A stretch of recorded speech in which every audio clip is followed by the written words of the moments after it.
ભરૂચ જિલ્લાના સરનારના આદિવાસી નાગરિકોએ પ્લોટ અને મકાનોની સુવિધા માટે જિલ્લા કલેક્ટરને આવેદન આપ્યું। ભરૂચ તાલુકાના સરનાર ગામના આદિવાસી નાગરિકોએ આજરોજ ભરૂચ જિલ્લા કલેક્ટરને આવેદન આપીને ગામના ગરીબ આદિવાસી પરિવારોને જમીનના સરકારી પ્લોટ તેમજ પાકા મકાનોની સુવિધા આપવામાં આવે તેવી માંગ કરી હતી। આવેદનમાં જણાવાયું હતું કે સરનાર ગામે વસતા ગરીબ આદિવાસી પરિવારો હાલ કાચા મકાનોમાં રહે છે। તેમના રહેઠાણો કાચા મકાનો તેમના નાના હોય અને પરિવારના સભ્યોને રહેવામાં તકલીફ ભોગવવી પડે છે। તેથી આ ગરીબ આદિવાસી પરિવારો માટે સરકારી પ્લોટની ફાળવણી કરીને આવાસ યોજના હેઠળ પાકા મકાનો બનાવી આપવામાં આવે તેવી રજૂઆત આવેદનપત્રમાં કરવામાં આવી હતી। સરકાર દ્વારા ગરીબ પરિવારો માટે મફત સરકારી પ્લોટ અને પાકા આવાસ બનાવી આપવાની યોજના છે, ત્યારે સરનારના ગરીબ આદિવાસી પરિવારોને આ યોજનાનો લાભ આપી પાકા મકાનો બનાવી આપવામાં આવે તેવી માંગ સાથે જિલ્લા કલેક્ટરને આવેદન આપીને તેના માધ્યમથી યોગ્ય રીતે મદદરૂપ થવા રજૂઆત કરવામાં આવી હતી।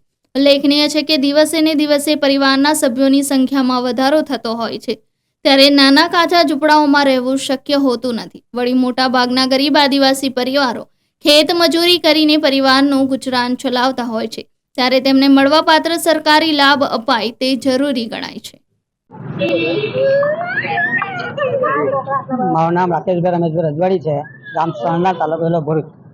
આજે અમે કલેક્ટર ઓફિસ પર આવેદનપત્ર આપવા માટે આવ્યા છે, કારણ કે સરપંચ આદિવાસી હોવા છતાં આદિવાસીનું કોઈ કામ થતું નથી।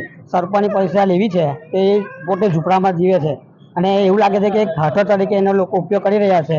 અને અમારી જેડીસીમાં બધી કંપની આવેલી હોવા છતાં એટલું બધું પ્રદૂષણ ફેલાય છે કે ના પૂછો। અમારા આદિવાસી ભાઈઓને અમારા રહેણાંક વિસ્તારમાં શ્વાસ લેવાની તકલીફ પડે છે, કોઈ સરપંચ કોઈ કામગીરી કરતા નથી। અને બીજી વાત કે અમારી જે માંગ એવી છે કે આટલી બધી સરકારી યોજના ચાલે છે તો આદિવાસી ભાઈઓ આટલા માટે આવેલા છે કે એમને આવાસનું એક ઘરમાં 2-3 સભ્યો સાથે રહે છે અને રહેવાની બહુ તકલીફ પડે છે, તો નથી એમને પ્લોટનું કોઈ વિતરણ કરતા કે નથી એમને કોઈ આવાસનું કોઈ સહાય આપતા।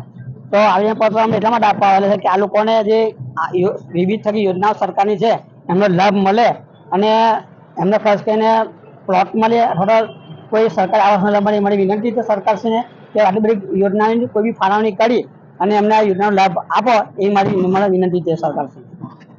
જય ભારત, જય માતા। Reporter Viral Gohil, Janadesh news, Bharuch.